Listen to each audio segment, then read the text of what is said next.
Alors, maintenant, j'explique le résumé sur les manipulations graphiques qui est à la page 8 du syllabus. Et pour l'instant, je vais simplement expliquer donc ce qui se passe à ce niveau-là. Donc, quand on dit qu'on va passer de la parabole P indice 1 qui a pour équation y égale x au carré à la parabole P indice 2 qui a pour équation y égale x plus p le tout au carré. Donc là, ça sous-entend que on a donc le passage de là à là. On a pour l'instant gardé la valeur de petit a qui est égale à 1 et on a la valeur de petit q qui est égale à 0. Est-ce que c'est clair pour tout le monde ça?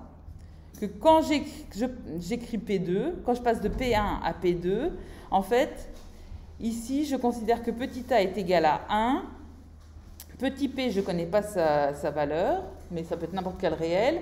Et petit q est égal à 0. C'est clair pour tout le monde? Pas de réaction, donc je prends, c'est clair pour tout le monde.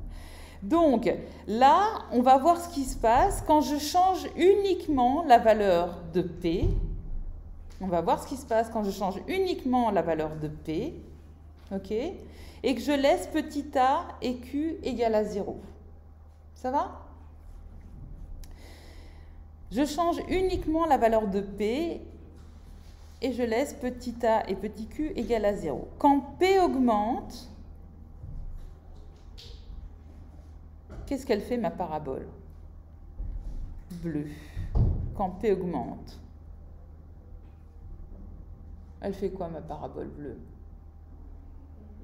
Elle glisse, effectivement, elle glisse le long de l'axe des abscisses et puis plus P augmente, plus elle glisse vers la gauche. Elle va dans le sens contraire de la flèche. P augmente, ok, et ma translation, on pourrait avoir l'impression qu'en fait, P diminue.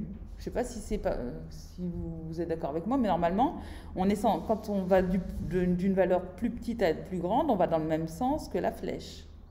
Et là, j'augmente la valeur de P. Quand j'augmente la valeur de P, ma translation, je fais la translation de cette parabole en pointillé de vecteur. Alors, je vais mettre P entier, comme ça on y verra plus clair. Le vecteur de translation, donc cette parabole qui est en pointillé, elle est translatée jusqu'à cette parabole qui est en trait bleu. Et le vecteur de translation, je pars de ce point-là, j'arrive ici. Donc les composantes de ce vecteur, ça va être, ici c'est moins 4, 0. OK? Et donc c'est ce que j'explique à ce niveau-là. On passe de la parabole P1 qui a cette équation-là à la parabole P2 qui a cette équation-là par une translation de vecteur moins P, 0. Les composantes de ce vecteur, c'est l'opposé de P et son abscisse, c'est 0. Cette manipulation, on dit qu'elle n'est pas conforme à l'intuition parce qu'ici, comme on a un plus, on pourrait penser qu'ici, on aura le même signe que P. Ce n'est pas conforme à l'intuition. Alors que quand je reprends, donc ici, je vais mettre P égale à 0.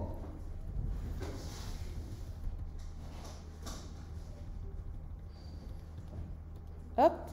Quand je change la valeur de Q, si Q augmente, ici, j'ai une translation qui est parallèle à l'axe des ordonnées,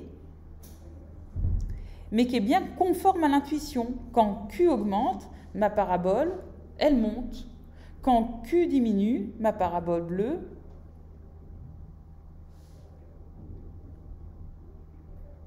elle descend. C'est conforme à l'intuition. Ça va? Mais quand je change la valeur de P, eh bien, c'est pas conforme à l'intuition. Hop là, pardon, excusez-moi, j'ai changé encore la valeur de Q.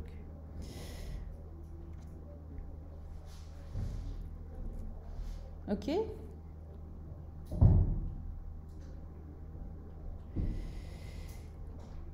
Et donc, quand on est ici dans l'exercice, alors l'exercice 4, on l'avait déjà fait, il ne faut pas que j'aille là-dedans, pardon, il faut que j'aille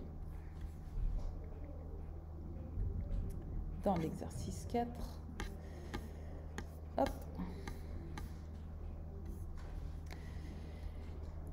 Donc, qu'est-ce que je dis? L'exercice 4, on va y arriver. Pipette. Voilà. Donc ici, dans l'exercice 4, ce que je vous demande après de compléter dans les autres exercices, ici, complète les phrases suivantes en décrivant la manipulation qui permet de passer de cette parabole-là à la parabole PJ. Donc à chaque fois, il faut regarder la parabole PJ, elle est définie ici, dans vos exercices. Et bien ici, dans cette situation-là, on voit qu'on a la valeur de petit a qui vaut 1, la valeur de petit p qui vaut 0 et la valeur de q qui vaut moins 6. Et on voit qu'on va passer de la translation de la parabole PF à la parabole PJ par la translation de vecteur V qui a pour composante 0, moins 6. On ajoute moins 6 à l'ordonnée de chaque point de PF. C'est ce que je vous avais expliqué dans la vidéo 3. OK ? Et ajouter moins 6 à chaque point de l'ordonnée de PF, ça veut dire que si on prend un point de PF qui a pour coordonnée x, y, donc par exemple je prends le point ici qui a pour coordonnée 2, 4, le point qui lui correspond sur la parabole associée à la fonction j, eh bien je garde la même abscisse, donc l'abscisse c'est 2, et je fais moins 6 à son ordonnée. Donc moins 6, ça veut dire que je pars de ce point-là et je fais moins 1, moins 2, moins 3, moins 4, moins 5, moins 6. J'arrive à ce niveau-là. Ça va? Donc si je n'ai pas le tableau de valeurs, en fait, rien qu'en analysant ici, si j'ai compris les histoires de manipulation graphique, je peux me passer du tableau de valeurs en prenant simplement un point de la parabole en pointillé et en faisant moins 1, moins 2, moins 3, moins 4, moins 5, moins 6. OK? Donc c'est pour ça qu'ici, ce résumé sur les manipulations graphiques, il vous sera très utile. Il vous sera très utile parce qu'en fait, pour l'instant, dans les exercices, on vous demande de faire les manipulations une par une, dans ces exercices-là, une par une. Au début, vous allez compléter les tableaux et vous allez constater ici, elle fait déjà 7 minutes, je fais